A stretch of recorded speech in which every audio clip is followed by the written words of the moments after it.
There are these archetypes and types of narcissism. And I think it's worthwhile to go through some of them. And you've outlined them in your book and written about it previously.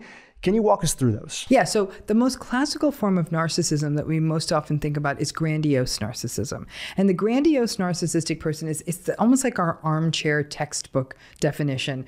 Arrogant, pretentious, preening, look at me, status-oriented, really cares about appearances.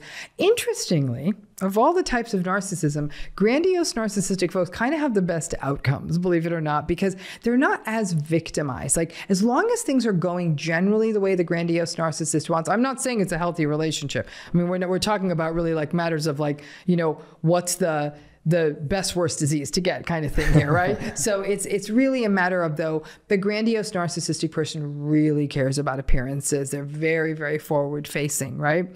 So that's the grandiose narcissist. And that typically, even in the DSM and other diagnostic spaces, that formulation of narcissism is what we've classically focused on. However, especially in the last 10 years, there's been more focus on what's called vulnerable narcissism, which to me is probably the most important evolution in this conversation.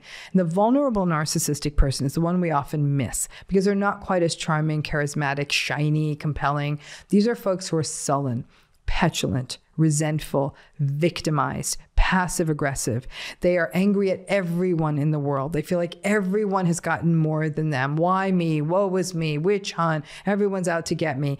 And so, and also vulnerable narcissistic people may be more sad. They may be very socially anxious. So to somebody looking from the outside in, they'll actually say, this person's not narcissistic. They're kind of not well put together, actually. And they often sort of pull for being rescued, right? So a lot of people will get caught up in trying to help them. Let me give them an opportunity. Let me give them a couch to sleep on. Let me loan them some money. Let me help them. And then it becomes like this, literally a vortex, a black hole to which you could just keep putting more and more, and it's never enough. And they sort of remain frozen in time and space, no matter how much resource, time, support, encouragement you give them. That's the vulnerable narcissist. Now, grandiose and vulnerable narcissism are sort of like these kind of these complementary structures. If things start going wrong and wrong and wrong and wrong and wrong for the grandiose narcissist, they start looking like a vulnerable narcissist, sullen, petulant, aggrieved, everyone's out to get me. If things start going really right for the vulnerable narcissist, their grandiosity will pop out. So people are either more primarily grandiose or more vulnerable, but circumstances can kind of flip it and sort of make that other form of narcissism show up. The next form of narcissism... Could I insert one thing there just to clarify? One of the things that I heard you share previously is that vulnerable narcissist, even though we talked about women being the brunt of most of the narcissistic behavior, the receiving end of it, you typically would find when you do find a woman who's a narcissist, it's often more likely to be a vulnerable narcissist. Correct. Is that accurate? Yeah, absolutely. So vulnerable narcissism is pretty much equally distributed between genders. Grandiose narcissism is much more prevalent in men. Malignant narcissism is where we're talking about that more severe narcissism. We may still see some of the charm and the charisma, but we can also see a callousness at this point, right? There is a lot of vindictiveness in the malignant narcissist. There is the willingness to take advantage of people's vulnerabilities, isolate another person. So the charm is really kind of short-lived and not nearly as shiny as it is with the grandiose narcissistic person. Malignant narcissistic people will be very controlling. And the way that might even show up in an intimate relationship is they may be intently focused on someone else. Like, I want to spend all my time with you. Why do you want to spend time with your friends? Aren't you into me? They might do things like buy them a phone as a gift, which is a way they can track them. I always tell young people, don't ever accept a device or a phone as a gift from someone you're in an intimate relationship with. It's very dangerous. You maintain your own phone accounts and your own devices, always, until you are so certain that this is a safe relationship. But that seems like a generous gift you could get from someone, right? So it's those kinds of things that a malignant narcissistic person would do. Those relationships can get dangerous. And of all the forms of narcissistic relationships, physical violence and aggression is going to be most likely to show up in a malignant narcissistic relationship, and then secondarily in a vulnerable narcissistic relationship. Then we get to some interesting forms of narcissism. Most pointedly, the communal narcissist. The communal narcissistic person is I call them sort of the shirt off your back narcissist. These are the people who seem generous. They seem like they're humanitarian. They seem like they're trying to save the world. They're out there putting out their message, and that's how they get their validation. So someone will say, well, there's probably no such thing as human altruism. Isn't anyone trying to do good in the world, trying to do it for some validation? That's usually not the primary motivation. And the reason we know this is if a communal narcissist isn't getting lots of cheers and congratulations and you're so great and you're the best, they will get quite angry. And they will usually take that anger out at family members, again, those people in their inner circle. So lots of people will look at even a celebrity seeming like, humanitarian, and then someday we'll see the leaks of people saying, oh my gosh, this was the most nightmarish thing I've ever worked on. Or their families will say, it was so hard because we couldn't even get support. Everyone said, our dad was the hometown hero and built a little league field, and yet we were all suffering with this really cruel person at home. That's the communal narcissist. At the highest, most severe end of a communal narcissist, we're seeing someone who looks more like a cult leader. At the more mild end of the communal narcissist, we're looking at that kind of really cruel PTA mom who's going to run everyone into the ground doing that, right? Then we have the self-righteous. Because in their eyes, the ends justify the means? But no, because in their eyes, they need to be validated. Okay, and this is a great way. This is a really great way to get validated. And so like social media really blew the communal narcissist kind of up because I'm rescuing the animals on the beach. Tuesday is elephant rescue day. And it's like everything is something with them. And like, look at me, I'm so great, I'm rescuing the world. And they'll often get to be quite judgmental of others. Like, well, have you done your volunteering this week? And you're thinking, lady, I'm not even able to get into bed before 10 o'clock. And like, well, I make time for other people. So it's all about them being validated and yet having run into some of those PTA mothers, very controlling, very invalidating, almost very cruel. And yet everything's like, I'm doing it for the kids. I'm like, doing what for the kids? Invalidating and destroying the souls of the other mothers seems like not a great way to do it.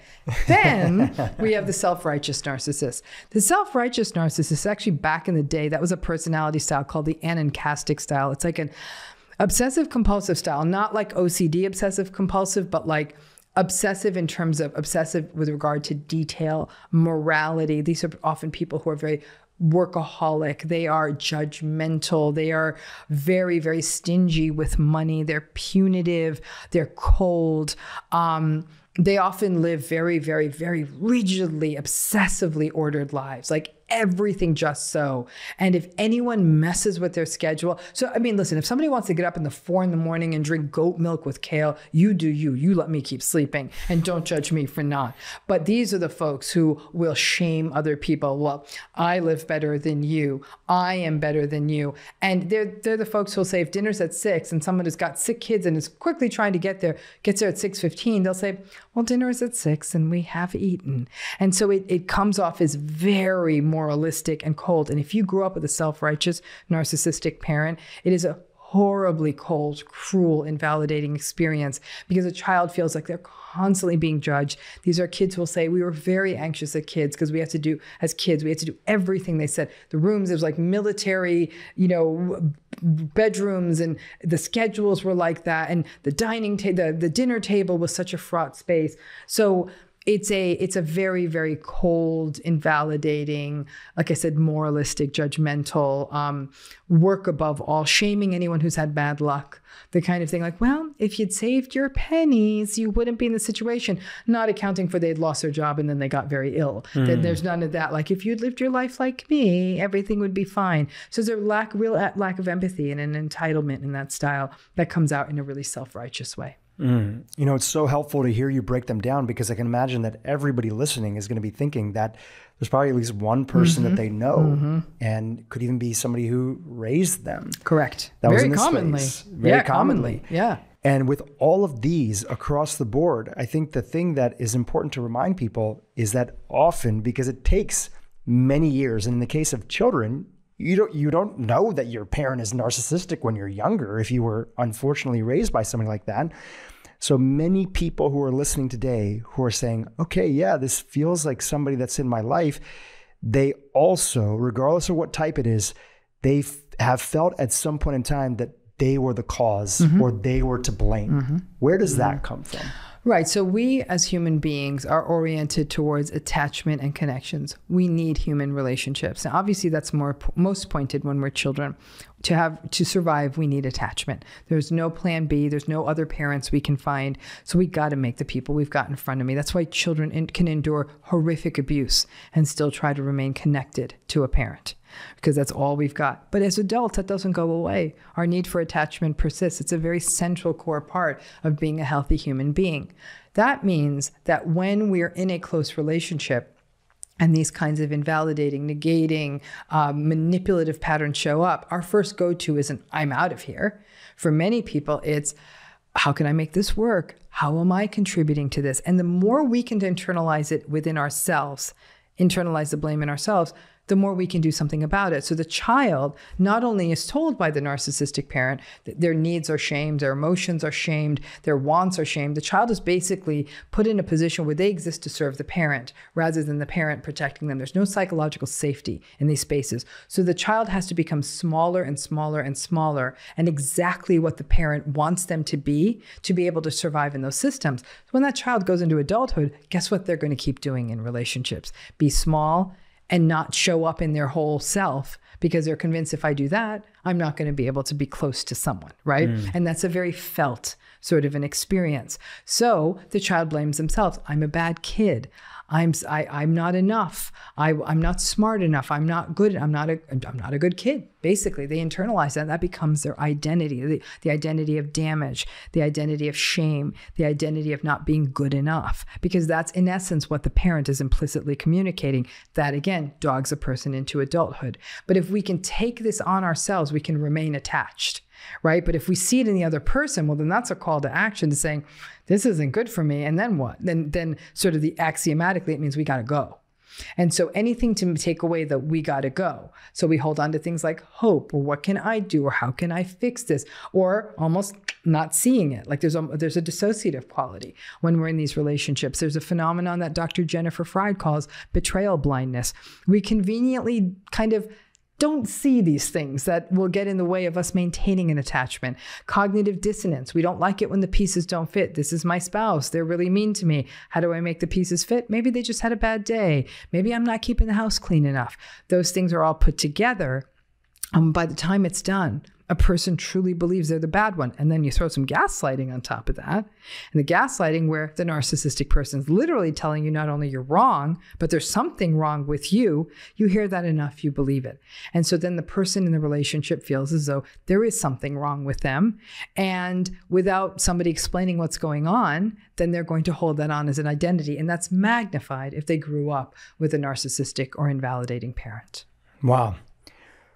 So for that person who's listening, who might feel that they're in that space, the person who's internalized that blame, felt that they were maybe a big contributor or the biggest contributor to the reason that this narcissistic individual was acting the way they are, is step one for them truly just first having awareness that this is even going on in the first place?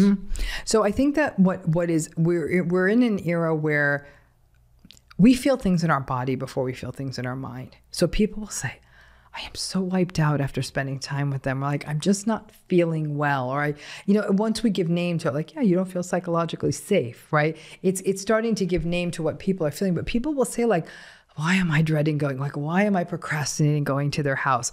In a million different ways, we're telling ourselves, like, we don't like this relationship, right? We dread the weekends instead of welcoming the weekends, because on the weekends, it might mean you have to spend time with them, right? So all of those things are happening, but people don't quite understand it. Listen, I'm sure that the reason my YouTube channel has so many hits is that at 3 a.m, people are typing in, my spouse has no empathy and is super selfish and yells at me a lot. Bing, Dr. Ramani's YouTube channel. I'm convinced of that because I don't think people have a name for it. They're just sort of, what is this? What is going on? What's going on? And people also feel embarrassed and ashamed about taking that to their friends because they may not plan on leaving the relationship and they don't want to sort of create bad buzz about their partner or their family member to people who are close to them. Some people may get into therapy, but a lot of therapists therapists don't know what this is. So they might keep focusing on, and I think this is one of the big mistakes of therapy. The therapists often focus, what's happening for you? How do you feel? What's your experience? Girl, I don't care about your experience. I need to talk to you about that mess you live with. That's how I do therapy. Wow. I can say, as somebody in my audience, knows me, I can raise my hand and say, I've been there at one point in time in my life, probably a couple of points in time in my life. And my story around that was not wanting to throw the word narcissist around because I thought it's not spiritual or whatever else. You've heard all this before.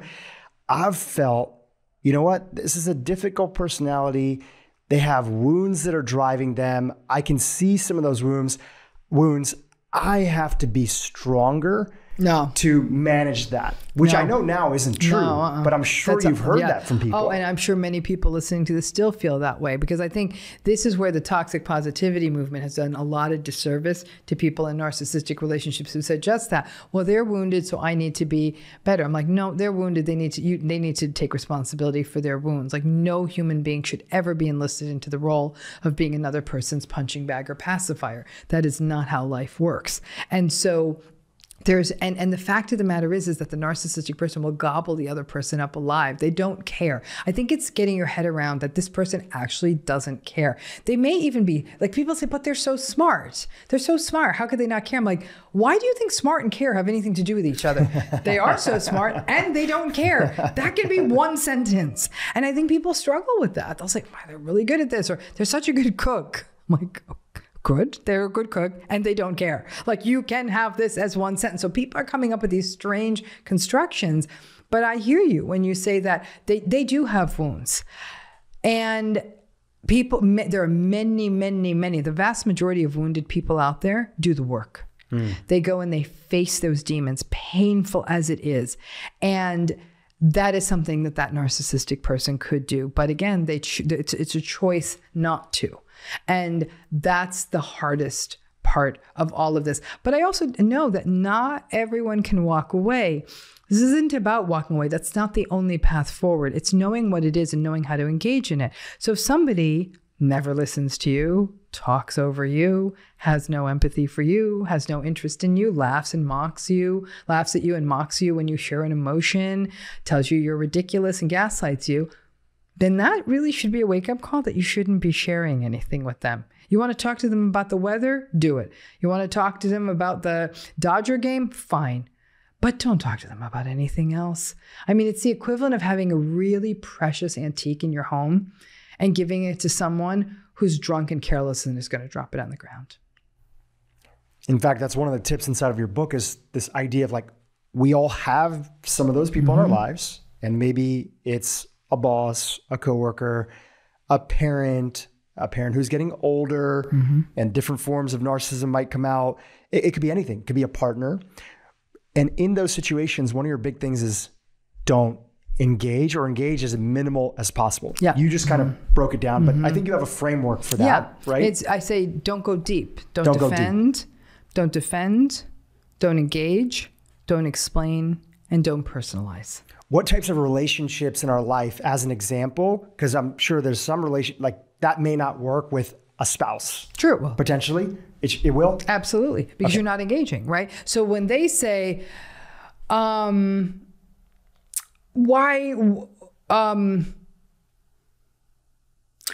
don't you ever take out the trash? And you're the one taking out the trash every single day, 3 times a day. Don't defend yourself and say that. They're looking for a fight. They're not looking for a quantitative breakdown of the number of times you take out the trash. They're not interested in the truth. They're interested in bashing you. So when they say, why don't you take out the trash more often? You're like, okay. And that's your answer. Instead of saying, but I take out the trash. I took the trash out 3 times yesterday. In fact, I know I took it out 3 times yesterday because it was raining. No, you don't explain. So many people want to say, but I want them to hear my point of view.